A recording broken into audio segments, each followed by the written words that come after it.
So, meron din palang nagpa-follow sa isang leader na takot lang. Is it effective or hindi? Hindi siya effective.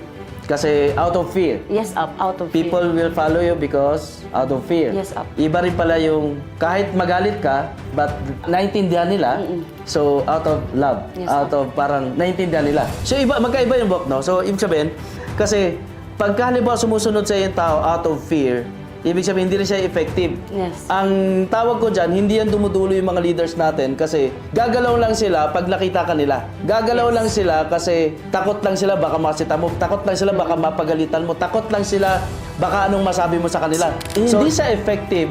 Compare siya, kakausapin ko yung tao, ipapaintindi ko sa kanya bakit gagawin, tapos sasabihan ko sa kanya na pag hindi mo to gagawin, ibig sabihin ikaw rin ang talo. And I know na kaya ka naman nag-decide all out dito, binigyan mo ng oras to, binigyan mo ng oras kasi gusto mo from point A to point B, eto yung gusto mo marating. Alam mo naman siguro, pag ginawa mo yan, pag hindi mo ginawa yung sinasabi ko sa'yo, never ka makakarating sa point B. So it's up to you. So ibig sabihin, kung may papagawa ko sa'yo, eto yung magiging direction mo.